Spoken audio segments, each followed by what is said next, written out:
guys, welcome back. I'm here with Gabriel Howearth. Today we were going to talk about planting and harvesting, and is there anything else we'd like to talk about today, Gabriel? We're going to talk a little bit about irrigation, the general principles Okay. of irrigation. Where would we like to start with planting? We'll start with planting and harvesting. Okay, tell me what you can about planting. I'm really curious.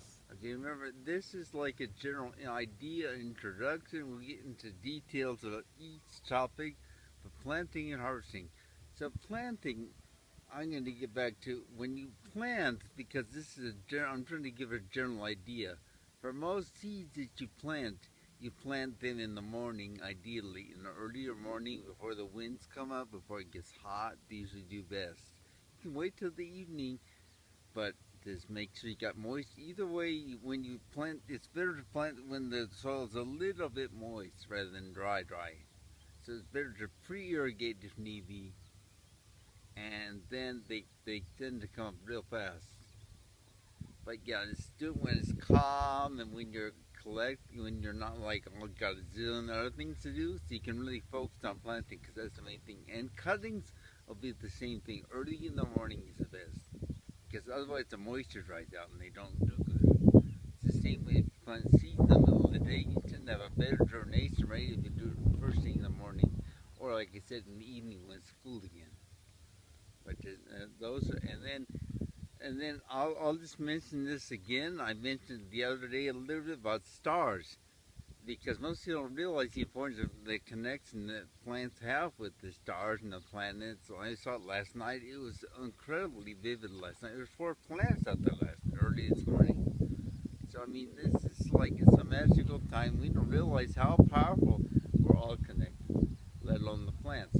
So the plants, in the case of like you want to plant above the ground crops, you plant them in new moon to full moon, and then below the ground crops, the root crops, you see in third quarter moon, which is right after the full moon. And then you break it down from there. Like leafy crops, you plant in water signs. Fruiting crops, which is a whole bunch of them, you do in fire signs. What's the science behind that, just out of curiosity? That's really interesting. But there's a lot of science into that, because yeah, now there's look at the book called Agriculture of Tomorrow. It's a lady, I don't remember her name, Kalisko. It talks all about, it explains, like they start with the radish. She shows all these all these pictures of how you plant radish in a fire sign, and a root sign, and a leaf sign, and how to get the different results. And she goes to each crop.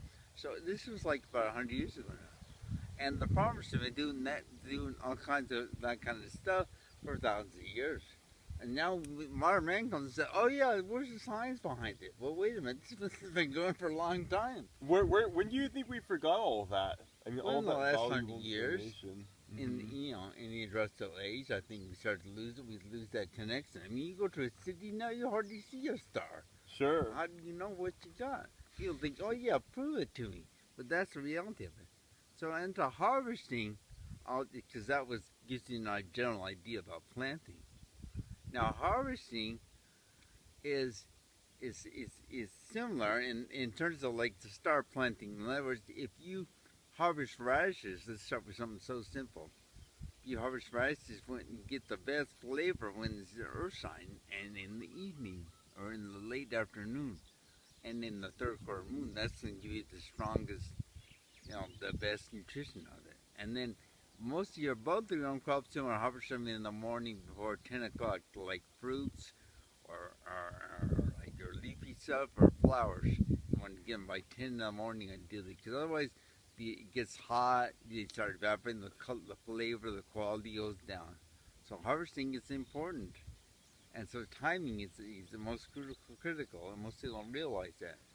Wait too long, or wait to the wrong timing.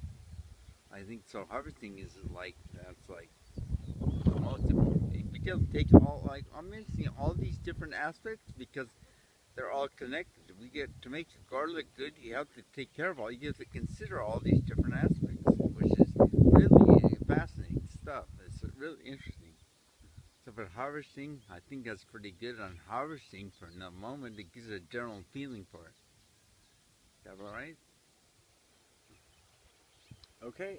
Anything else we like to talk about for today's talk? With irrigation. Okay, cool. Let's What can start you with tell us irrigation. about irrigation, Gabriel? Come on, okay. Irrigation, okay, in a few minutes. Like so, I'll get into more detail about installation of different types of irrigation. That's good. But today, I think give you a general idea of it.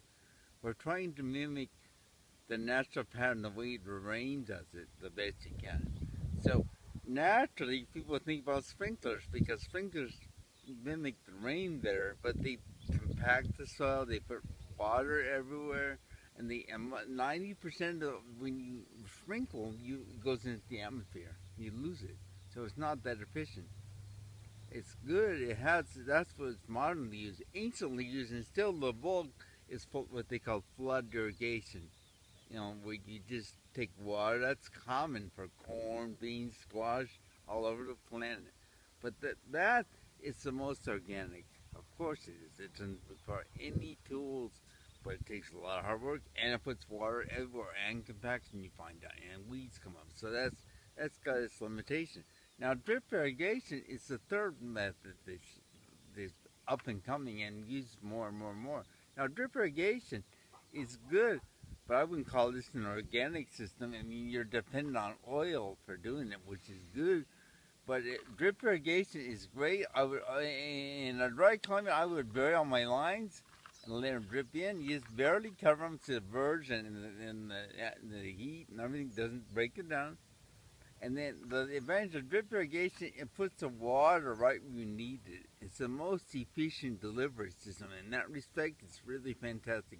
Just know that it's temporary. When I saw this same kind of system, relatively similar system, they use bamboo. Bamboo, they actually, in China, I saw sort of similar drip irrigation using bamboo. They have poked it, make holes in it. It's interesting. But that's bamboo is more renewable than this, but this has its efficiency scale.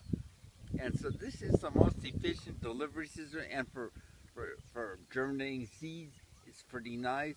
And you can even take drip irrigation and put what they call mini sprinklers on them. You can put spaghetti tubing, you can make a mini sprinklers. But then those ones again, a lot of the moisture is evaporating up in the atmosphere. But it's really nice. But drip irrigation, it's a way to go for now. Just consider if you can. The limitation with these kind of things, they're good for a couple of years and then they go down. That's their limitation. But drip irrigation has its pluses because it takes the least amount of pressure. You don't have much pressure because a sprinkler will take a lot more pressure. A flood irrigation, you have to have a lot of water. But drip irrigation, when I saw it in Africa, they would they put like a 5-gallon bucket on this elevator to make a little stand 10 feet up. They have enough gravity, enough flow. You don't need 8-7 pounds of pressure to get these things to go. So it doesn't take long. You got a little gravity, you can make. That's a big advantage of drip irrigation. Oh, wow. Well, thank you very much, Gabriel. That's very fascinating. We like to hear more about all of these things in the weeks to come.